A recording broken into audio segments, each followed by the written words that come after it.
कांग्रेस प्रतिष्ठा दिवस पालित केन्द्रापड़ा जिला कांग्रेस कमिटी आनुकूल्य 137तम जातीय कांग्रेस प्रतिष्ठा दिवस पालित हो जाइए। उपलक्षे कांग्रेस भवन परिसर में जिला कांग्रेस कमिटीर वरिष्ठ उपसभापति प्रफुल्ल कुमार दास पताका उत्तोलन करते।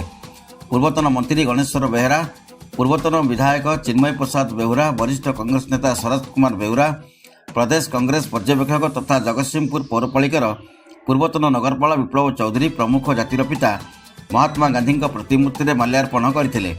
पर जिला कांग्रेस उपसभापति प्रफुल्ल कुमार दास सभापतित्व में एक सभा कडला स्थित कांग्रेस भवन में अनुष्ठित होता।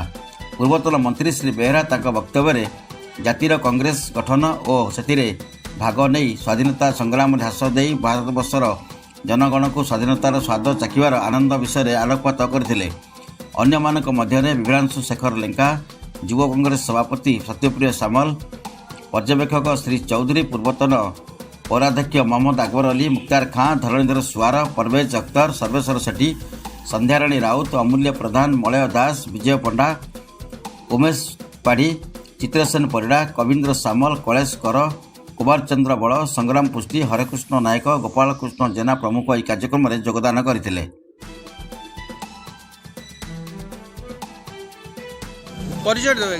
शरद Kumar Behura, opposition leader, former opposition leader, Kendrapada municipality. आज कांग्रेस भवन में किसी कार्यक्रम चलती कौन कह आज हूँ कांग्रेस हूँ प्रतिष्ठा दिवस।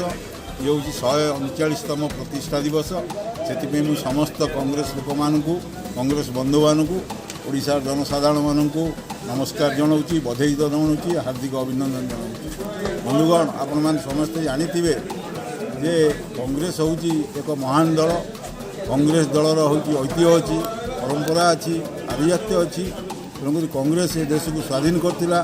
तेणुक आम कांग्रेस जड़े जड़े हूँ कर्मी। ये कर्मी हिसाब से आम आज आम जन्मदिन पालन करुँ। से निजक गर्व एवं धन्य मन करूँ।